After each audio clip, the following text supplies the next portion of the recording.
You probably don't know the name Khalilah Ali, but if you were alive in the 1960s and 70s, you knew who she was. Her name then was Belinda Ali, and she was married to the most famous man on earth. Belinda was 10 years old when she met Cassius Marcellus Clay Jr. in 1960. She was 17 when they married in 1967. For 10 years, until their marriage eroded, Belinda was in the eye of the hurricane that was Muhammad Ali's life. This is her story, from her point of view, and an unprecedented look at Muhammad Ali. Tell me about Ali. What kind of person was he? You know, everybody's got an Ali story, and trust me, I have a big one. It's an amazing person. You have to remember, I met him when I was very young. He was very young. He was 18, matter of fact, and I was 10.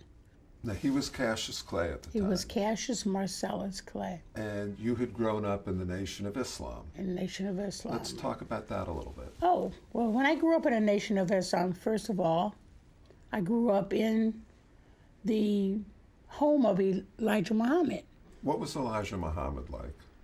My father and mother were Elijah Muhammad's best friends. And he said, you know what? Don't worry about your daughter. I'll take care of your daughter. You go work. I'll keep her in my house and raise around my grandchildren. And that's what happened. So I was raised in his home. I went to the all-Muslim school. I never went to a public school. I was born in it. And if you could explain the difference between Nation of Islam theology and Orthodox Islam? Yeah, the Nation of Islam is more of an Islamic regime that was created for the philosophy to bring self-esteem back into black people's lives after slavery. Most people who joined the Nation of Islam were the most poorest of the poor, people who didn't have anything to look up to. And this is what drew a lot of people toward the Nation of Islam. Now, what was your first awareness of Cassius Clay? At 10 years old, I was putting up activities on the bulletin board. So then the assembly bell rang, and Minister James Shabazz said, we're going to introduce you to one of the Olympians that just won the gold medal for boxing from Rome. So this guy stands up. And then the only thing that stuck out in my mind, he stood up and said, you know, I'm going to be heavyweight champion for I'm 21, so you better get your autographs now. I said, that's kind of bold. I mean, who does that? So by the time he came to me, he said, what's your name, little girl? I said, what's your name? He said, Cassius Marcellus Clay. I said, Cassius Marcellus Clay? That sounds like a Roman name. Do you know what the Romans did to people? And your last name is Clay, like dirt you mold, right? He said, yeah. I said, and you proud of this? He said, yeah. I said, oh, no. So I tore up the autograph, put it in his hand, closed his hand, and gave it back to him. I said, you take that back. When you come here and you have a name of culture, a name you respect, and an honorable name, then we can talk. I don't need this. And walked away. Wow, did it make an impression? I think I put a target right on my forehead from then on. He came after me ever since. That's how we really met. Then he goes out, and in 1964, he beats Sonny Liston, and he's the heavyweight champion of the world. What are your thoughts at that time? He was right. The guy was right. He actually won. Wow, that's so cool. How did your marriage to Ali come about? So he came to the bakery, and he just walked in front of the line, and I said, hey, brother, what's up? You go right back in the back of the line, and you wait for your turn. He said, you gonna do that to me? You know who I am? I said, I know exactly who you are. So he goes back in the line and comes up, and he said, I'm gonna wait till when you get off. You going home when you get off? I said, yeah, I'm going home when I get off. It started to rain. And the bus drives me all the way to Blue Island, which is like 38 miles out of town, in the suburbs. When I get off the bus, this guy, Muhammad Ali, is in a car following the bus. And he's driving on the side, blocking the traffic, following me over the bridge because I won't get in the car. And we talked all the way to get to my mother's house. He said, "You really not going to get in the car, are you?" I said, "Nope." So you got to ask my mother and father. He said, "You strict?" I said, "Yep." So I get to my mother's house and my father said, "You follow her all the way in the car?" He said, "Yeah. She told me I couldn't get in the car." He said, "That's right." Like that. So my father said, "You did good. You did good." And that's when he started asking my mother and father about me. And when was your first date? There's catching Muhammad Ali's car and sitting in front of my mother's driveway. So when I went in the back door, Mom and Dad says, Muhammad Ali's here. I said, "Daddy, it's midnight. What are you talking about?" Yeah. So I said, "I'm going to bed." So I go to bed, and I wake up, and this guy is laying on my mother's couch still. He's still in the house. This is the day he asked me to marry him. Now, had you had a date before that? No. This is like on the basis of... No, we don't have that. We don't have dates. We don't have all that. Now, did he propose marriage to you? Yeah. What did he say? He knew not to say, "You're going to, when you marry me," he said, "You're going to be my wife." And I said, "Well, that's a good approach. I like that." So they kind of turned me on a little bit. So I said, "Okay."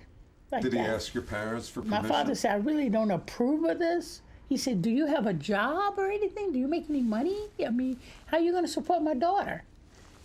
He said, "I don't know, but I'm going to fight one day. I'm going to fight." He said, "Well, you ain't fighting now." Now, Yeah. Putting this in context, Ali refuses induction, and he's tried and he's criminally convicted on June 18th, 1967. He's stripped of his license to fight. He's lost his livelihood. And then on August 17th, 2 months after that, you marry him. Mm-hmm. So what are you stepping into? What's what I stepped into was something this is my place. This is my calling. It was the time for me to be the person who stand by him, to give him confidence, keep positive. You're going to be the people's champion now. What was he like away from the spotlight? He's always in the spotlight. He could be at home in the spotlight.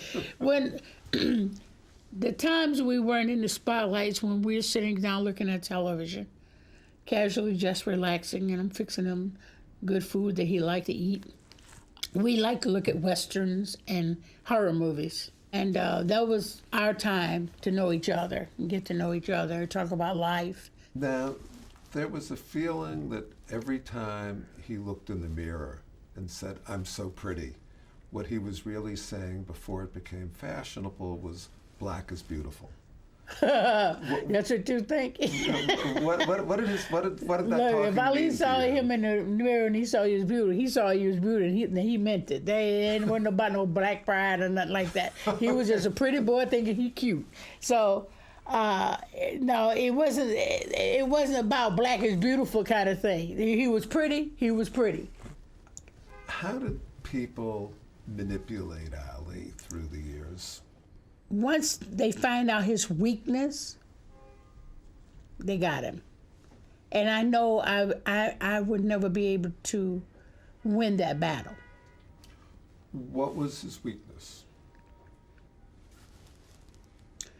Sex. It's his weakness. When did you become aware that there were other women? There was always other women. But that's to be expected. That's what I was prepared for. That's no problem. I was prepared for that. That was going to be, if my husband was going to be anything big, I mean, I wouldn't want to marry a man that nobody wanted. So I knew I was going to have to go through that. I knew the bigger he got, the worse, harder it's going to be for him, because he's not the strongest man in the world when it comes to that kind of thing. When we was in town for the Joe Frazier fight, here I am refraining from my husband so he can be strong You know how you do. You have to stay away from. So you have the fighting and they get that energy and you have the extra adrenaline. And I asked everybody in the crew, Boonding and all, where's Ali? Nobody knows where he is. I said, now you know what? Something's wrong with that picture. Because everybody knows always where he is. So I said, I'm going to call Gene Kilroy because I know Gene Kilroy, he'll tell me the truth. I called Gene Kilroy. A lady answered the phone. Hello? So may I speak to Gene Kilroy? Who? I said, Gene Kilroy. And Ali said, I heard his voice, hang up the phone, tell him he ain't here. I go, what? I said, look, put Ali on the phone. What? I said, put Ali on the phone. Tell him this is his wife.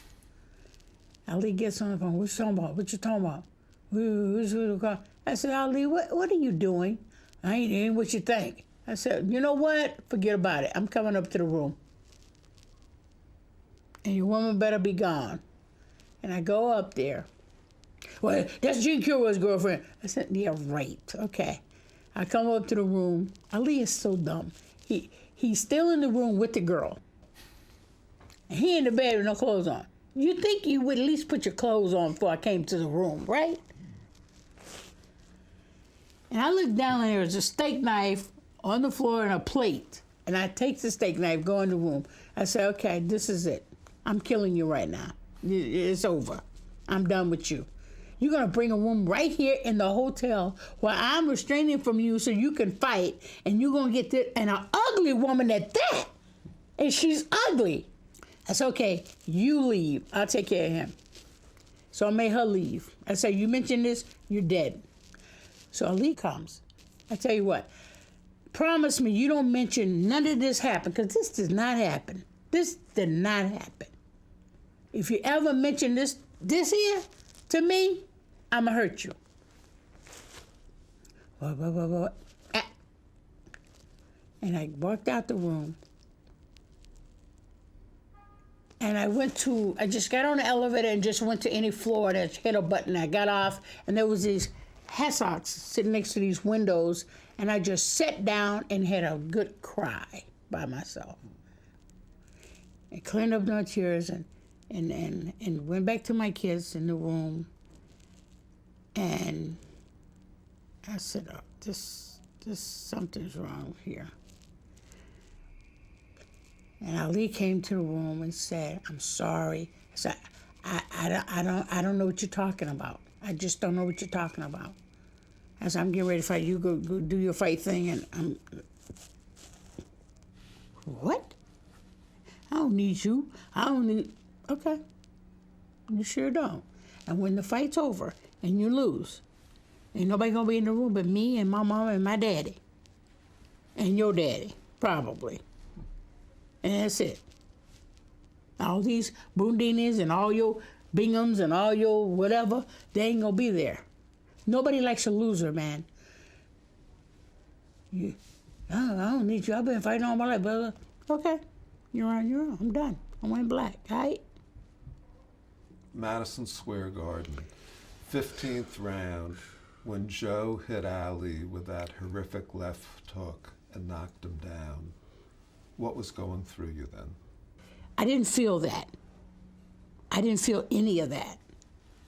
I didn't care. I blocked it out. That scared me. That scared me a lot. Ali said, you were really rooting for Joe Frazier, weren't you? I said, yeah, I was. And I said, and he deserved it. He said, you're right. He said, I was wrong. And Ali, he admitted he was wrong, and he was good. He was good. He said he was sorry. Said, I'm not gonna let this happen again. I said, I hope not. I said, because I'm not gonna allow you to let it happen again. It's not gonna happen. The next time this happens, I'm not listening to you anymore. And did you then get back that feeling of caring every time he got hit? Yeah, it came back to me. He's just going through a phase or something.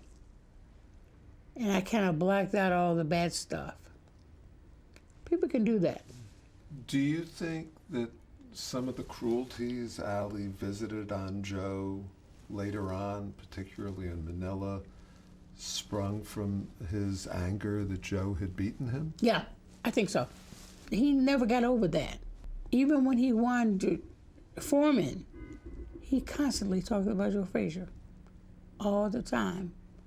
That shouldn't happen. That shouldn't have. I should never let that happen.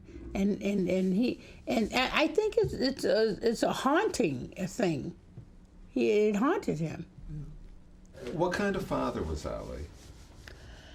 He was a good father. He liked to play with kids about 10 minutes and he'll put them down. Yeah. He has his limits. May, he's a kind of person that let the kid get away with anything. May's the oldest. May's the oldest. Twins, Rashida and Jamila and Muhammad. Jr. But we had a child loss after May. We did have a son, and he was premature, and he died. But Muhammad saw him and I didn't, because I couldn't handle it. So. And how did losing that son affect Muhammad? It hurt Ali. He cried. He cried. Yeah, he cried. Had you cried. seen him cry before? Never. I never seen him cry Yeah. before. And That was the very first time I saw him cry. now, Ali beats Joe Frazier in their second fight, but it's Yeah. not a championship fight No. because by then Joe Frazier's lost to George Foreman. Eventually, you go to Zaire. To go to Black Africa, I mean, read about it. You hear people talking about Black Power. They live Black Power. It's not about like that. And I said, you know what? We have to take this fight seriously. It was a holy war for me. I was going to Black Africa. We cannot lose. I don't care how many women he got. I don't care how many girls he didn't got pregnant. I don't care about any of that. All I care about is going through this fight as a winner. And I put my foot down and had all the women that couldn't come into the camp. They couldn't stay up into the bunks. They had to stay at the hotel. They couldn't come up to the camp. I had strict arrangements for all of that. And even one of Ali's girlfriends, he wanted to come there. I let her go. I says, hey, I'll bring anything you want, but you got to do one thing. You got to stay in training. You got to learn 3 prayers from the Quran. And you can't have anybody, no women in our camps. Zaire is also where Veronica surfaces. He started bringing it in my home, and I couldn't stand for that. I knew I had to leave soon.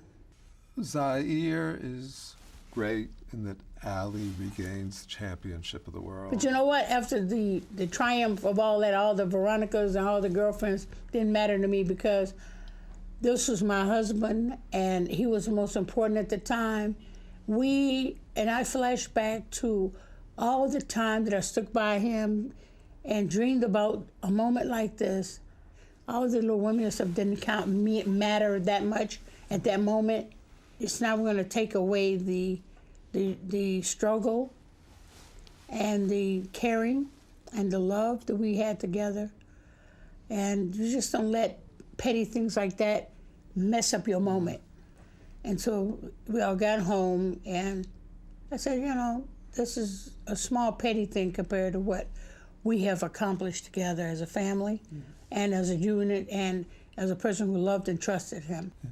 Now, you were in the United States while Ali was in Manila, and reports start coming back in the newspapers and magazines about what he's doing over there. Yeah, apart from the boxing. Yeah. And what do you hear? And then you get on a plane and No. you go to Manila. Okay. Before that, I hear all the news. I decided to go into Islam, get a little bit more serious about the laws and bylaws. So the Imam Muhammad made me his personal photographer, so I worked for the Muslim paper. Kept me busy. I wanted to be in a positive state. So I went, and the imam said, well, you stay in my house while I leads training. And I said, okay. We had a night of power. We had all these unique things that was great. So one day, I was going to go get the newspaper like I always do. They said, no, we get the newspaper. Nobody wanted me to see the newspaper. So, you're feeling funny. Something's wrong here. The atmosphere is different. Something is wrong. I have great instinct. I know when something ain't right. They didn't want me to go to the newspaper. They didn't want to turn on the radio. They didn't want me to look at TV. Said, you know what, you need to stay busy. And I go, something is just not right. So Uncle Wallace said, we're going to go buy some fish. We go get fried. After all of that, we went on with the newspaper and everything. He go gets the fish, gives me the fish. I go in the kitchen. The fish is wrapped up in newspaper, and there's the headlines right there in front of my face, unwrapping the fish. Muhammad Ali introduces his wife, Veronica Porsche. What? So I calls Ali on the phone. What's this about your wife? I didn't write that. I didn't say that. I didn't say that. I said, Ali, they ain't gonna put this on worldwide television and you didn't say it. He said, I promise you, I didn't say nothing like that. I tell you what, why don't you get your people, get your brother, whoever you want to bring with you, and come to Manila and I'll prove it to you. I said, oh, okay. So I said, maybe misprint, maybe he's right. But it's not likely. I work for a paper. They're not going to print something that's not true. Headline news. So I go to Manila. I get off the plane so everybody sees me and they recognize me. Everything got quiet. It was like going into a ghost town with Wyatt Earp and everybody there, but nobody's saying anything. So I go to the hotel. What's going on? I said, now, I have never waited for my husband this long in a hotel in my entire life. And if you don't get me to my husband ASAP, I would tear this hotel down, okay? So stop the crap right now. Take me to my husband now. And then Dundee comes out and said, Veronica's here somewhere. I said, Veronica? I said, well, I hope I don't see her. If I don't see her, you'll be taking her home in a pine box. I better not run into her. I'm not gonna be nice. So they was trying to get rid of her. And I go in there and me and Ali had a confrontation. But you told me this didn't happen, and now I'm here, and everything that you said didn't happen, did happen. Now, are you on something? You got to be on something. Well, I didn't want you to run into Veronica. I says, why are you doing this? You done this stuff again. Here we go again. And I'm tired of you. I'm tired of sick of you. I'm tired of your lies. I'm tired of everything.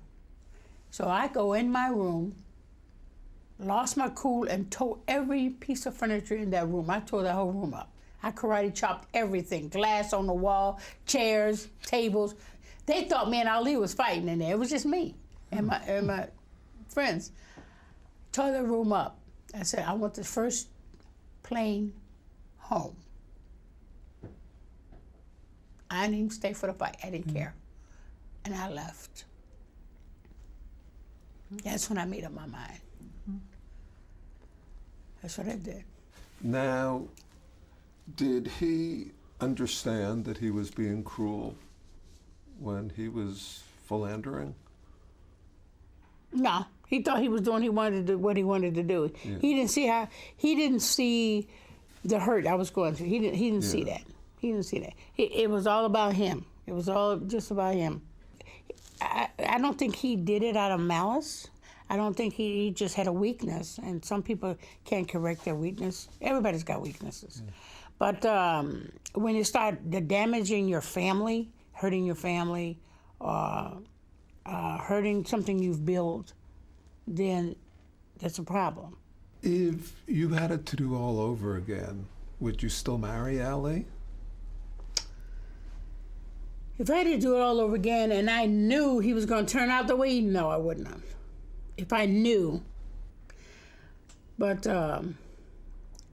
if not knowing how he would have turned out, I would have done it. I would have done it the same way if I didn't know it in a minute, because that's just my fate. That's what happened. It was part of my life, and it wasn't a negative part of my life. It was a positive part. I helped a great person become greater, and I'm glad I was a part of it. And that's what makes men great, people who stick by him and give them good advice. When you look back on it all, when were you happiest with Ali? I think the very most happiest when we were having children and seeing our children come into the world. Yeah. That was the most happiest times. The most happiest time is when we sit down and we pray together. That was the happiest times. What are some of the good choices, Ali? Oh, the made good in his choices are life? grand. The good choice that he became a Muslim and he became kind. He didn't want to go to war to kill anybody. That was a good choice. The good choices that he respect people. The good choices that he loved children. The good choices that if anybody had a bleeding heart or said a wrong thing, that something they needed, he gave it to them out of the kindness of his heart. Those are good choices. He's made a lot of good choices. What do you feel when you see Ali today? Sad man. Tom, I will tell you, sometimes I almost cry looking at him. I had to turn away. It hurts me so bad to see him like that. See, that's not the man I knew. I married somebody else. He has really lived a good life, and despite all the discrepancies and everything, overall, he's a good person.